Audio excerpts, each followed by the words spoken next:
Shalom. Today I'm going to tell you about a heirloom huppah that I have made for a family in Israel. The huppah was ordered by a couple for their grandchildren and the following generations. They dream of seeing the back of the huppah filled with labels.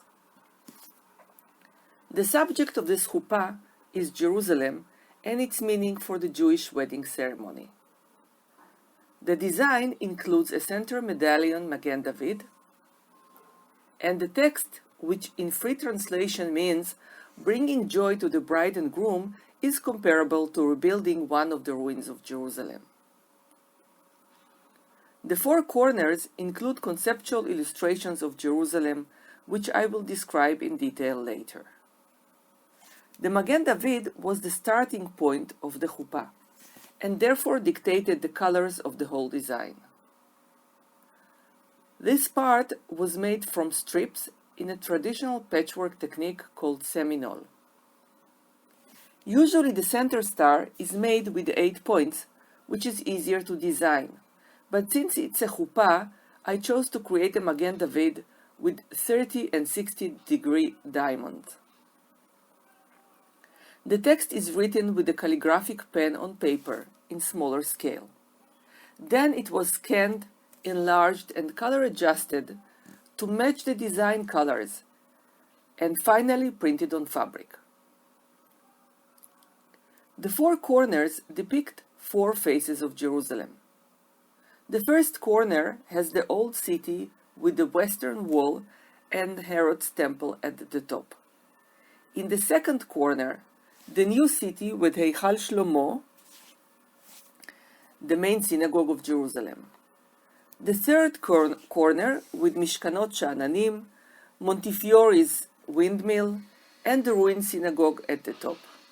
And in the fourth, Jerusalem, the capital of Israel, with the Knesset, High Court, Israel Museum, Hebrew University, and other state buildings, with the menorah symbolizing the state of Israel at the top. The corner illustrations of Jerusalem include several buildings based on photos and some conceptual buildings. All were drawn with a black pen and then colored with pencils, scanned and printed on fabric. I noticed that the trees, once printed on fabric, didn't look so good, so I used applique to cover them with fabrics matching the Magen David. The problem finally resulted in something that is visually much more pleasing. You may also notice the shiny roof dome. I used metallic fabric paints on some of the building domes to add sparkle and interest. Starting to quilt from the center on a home sewing machine. I'm using the highest quality cotton threads and a very thin needle to prevent big holes in the quilt.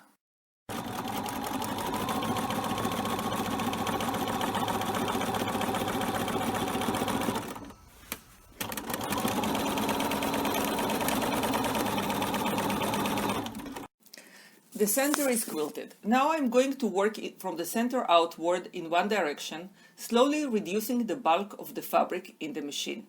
Then I will continue on the other half. Once the Magen David was quilted, I continued with the areas between the points. You see here the purple pen markings, which will disappear in a few days. I'm now showing you the back of the huppah. I have finished quilting the star and the areas between the points. These 6 areas are quilted freehand with a motif that is loosely similar but not exactly the same, creating variety and interest.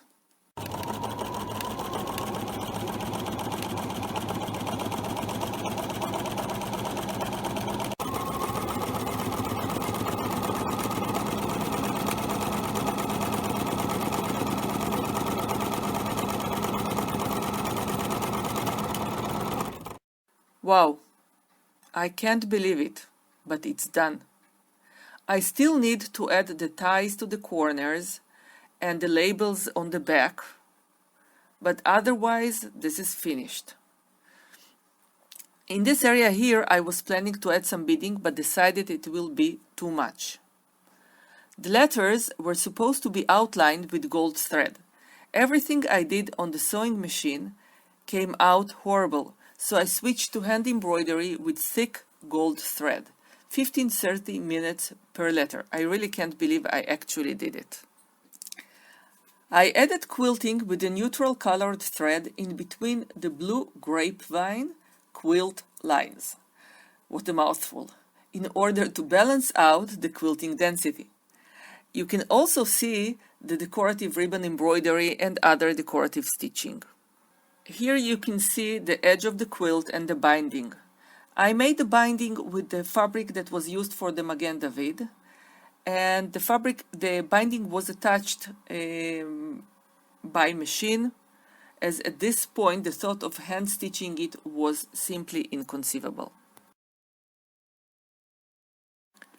And here is the finished huppah as it was used during the wedding. Enjoy.